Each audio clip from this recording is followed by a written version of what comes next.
عالمی سرمایہ کاروں کا اعتماد بحال، برآمدات پر مبنی ترقی کا آغاز ہو چکا، پاکستان اہم معاشی موڑ پر پہنچ چکا۔ وزیر خزانہ محمد اورنگزیب کا امریکی جریدے USA ٹوڈے کو انٹرویو، کہا پالیسیوں میں تسلسل کی بدولت ملکی اور عالمی سرمایہ کاروں کا اعتماد بحال ہوا، مہنگائی کی شرح 38% سے کم ہو کر سنگل ڈیجٹ میں آ چکی ہے، زر مبادلہ کے ذخائر $14.5 ارب سے تجاوز کر گئے، IT برآمدات $4 ارب سے تجاوز کر چکی ہیں۔ During the war with India, we saw a lot of misinformation coming in. But that misinformation brought along with it a lot of comic relief as well. So when the Indian media destroyed the port of Lahore or the port of Multan, we really enjoyed that misinformation. And one of my young members, I have a team of Gen Z around me, because this generation, and I often say that, our world is divided into two kinds of people.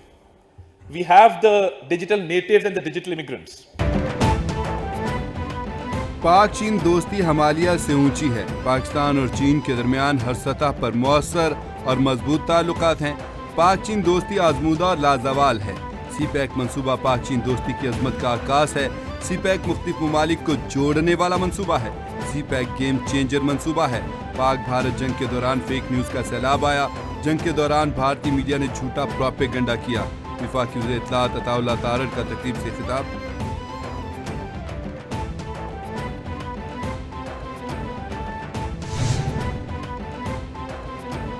Türkiye سے Ankara سے طرابلس کے لیے اڑان بھرنے والا طیارہ گر کر تباہ ہو گیا، حادثے میں لیبیا کے آرمی چیف سمیت عملے کے 5 افراد جاں بحق ہو گئے، لیبیا کے وزیر اعظم نے تصدیق کر دی، ترک وزیر خارجہ کے مطابق طیارے کی جانب سے ہمانہ کے قریب ہنگامی لینڈنگ کی اطلاع ملی، پھر رابطہ قائم نہ ہو سکا، اچانک تکنیکی خرابی پیدا ہوئی، اڑان بھرنے کے 30 منٹ بعد طیارے کا ایئر ٹریفک کنٹرولر سے رابطہ منقطع ہو گیا۔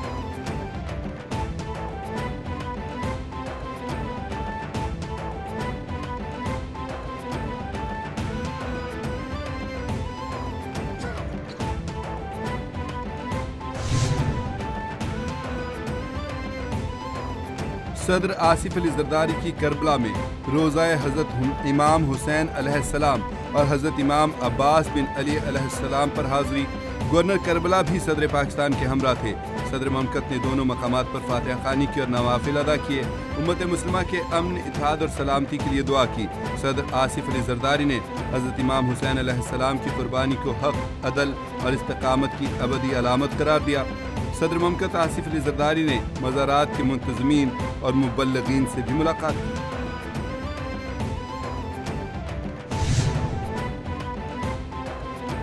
وزیر اعظم محمد شہباز شریف سے متحدہ عرب امارات کے سفیر کی ملاقات، دونوں ممالک کے دیرینہ اور برادرانہ تعلقات پر تفصیلی گفتگو، وزیر اعظم نے پاکستان اور UAE کے درمیان کئی دہائیوں پر محیط باہمی احترام، دوستی اور قریبی تعاون کو، صدر متحدہ عرب امارات اور حکمران ابو ظہبی کے آئندہ دورہ پاکستان کی امید ظاہر کرتے ہوئے دو طرفہ تجارت کے بڑھتے ہوئے حجم پر اطمینان کا اظہار کیا۔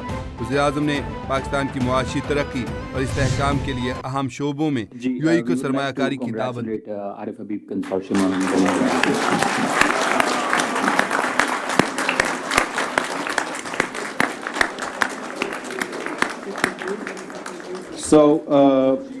The Lucky Consortium has decided not to revise their bid offer. So the highest bid offer stands at 135 billion submitted by Arif Habib Consortium Limited. Congratulations to Arif Habib Consortium and also congratulations to Lucky Consortium for such a competitive process that they have run. Pakistan international air line نئی اڑان بھرنے کو تیار، عارف حبیب consortium نے 135 ارب کی سب سے بڑی بولی لگا کر PIA کے 75% شیئرز خرید لیے، قومی ایئر لائن کے 25% شیئرز حکومت کے پاس قیمتی اثاثے کے طور پر رہیں گے، عارف حبیب کنسورشیم باقی 25% خریدنے یا حکومت کے پاس چھوڑنے کا مجاز ہوگا، لیکن کنسورشیم نے نجکاری کے لیے 134 ارب روپے کی بولی لگائی تھی۔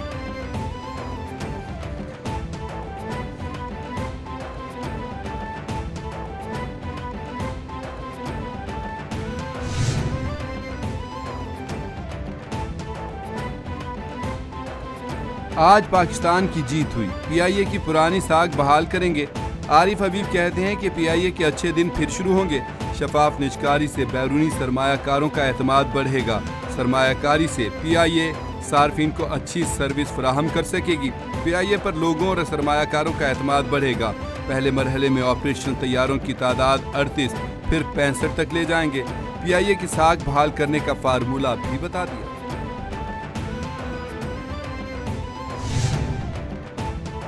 پی آئی اے کا 135 ارب روپے میں فروخت ہونا ملکی معیشت پر بڑھتے ہوئے اعتماد کا ثبوت ہے۔ وزیر دفاع خواجہ آصف کہتے ہیں سرکاری اداروں کی نجکاری سے معیشت کی بحالی تیز ہوگی اور بڑے نقصانات سے نجات ملے گی۔ ماضی میں 10 ارب کی بولی کے مقابلے میں آج 135 ارب کی قیمت ریگولیٹر پر اعتماد کی علامت ہے۔ پی ٹی آئی حکومت نے پی آئی اے کو تباہ کیا، اب 3 سال کی محنت سے معیشت کی بحالی ممکن ہو رہی ہے۔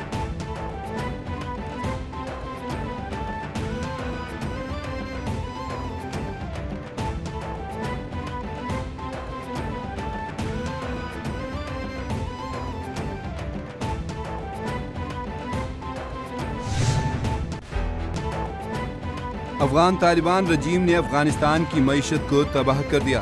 اقوام متحدہ کی کاؤنٹر فائنانسنگ ٹیررزم رپورٹ میں انتباہ کیا گیا کہ طالبان رجیم کا غیر قانونی قبضہ افغانستان کے شہری اور معیشت دونوں کے لیے ناسور بن گیا۔ انسانی حقوق کے بغیر افغان طالبان رجیم کی کوئی مالی و قانونی حیثیت نہیں۔ افغان معیشت کی تباہی کے باعث بے روزگاری 75% تک پہنچ گئی۔ معاشی تباہی کے باعث 3 کروڑ سے زائد افراد شدید غربت کا شکار ہیں۔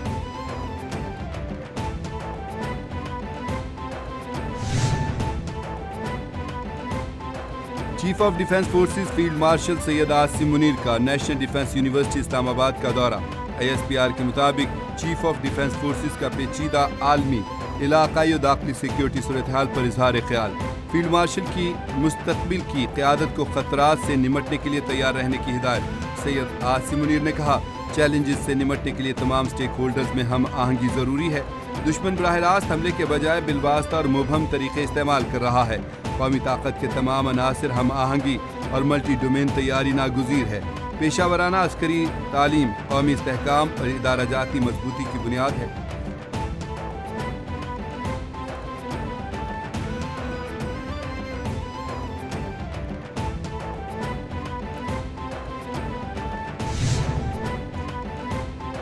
الحمراء آرٹس کونسل لاہور میں کرسمس کی تقریب۔ وزیر اطلاعات پنجاب عظمہ بخاری کی بطور مہمان خصوصی شرکت۔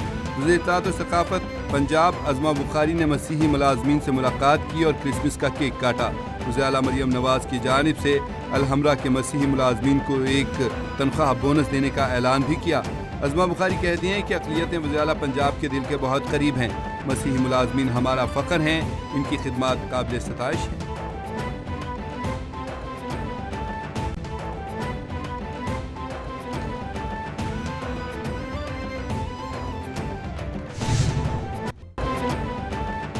اور ملک کے مختلف شہروں میں مزید بارش اور برف باری نے موسم دل فریب بنا دیا۔ وادی نیلم میں تیسرے روز بھی وقفے سے بارش اور برف باری کا سلسلہ جاری۔ سردی کی شدت میں مزید اضافہ ہو گیا۔ بالائی علاقوں میں 2 فٹ سے زائد تک برف باری ریکارڈ۔ محکمہ موسمیات کے مطابق لاہا میں پارہ -8، گوبس -4، کالام اور کوئٹہ میں -3 ریکارڈ کیا گیا۔ پلات میں درجہ حرارت -2 اور مالم جبہ میں -1 ڈگری سینٹی گریڈ رہا۔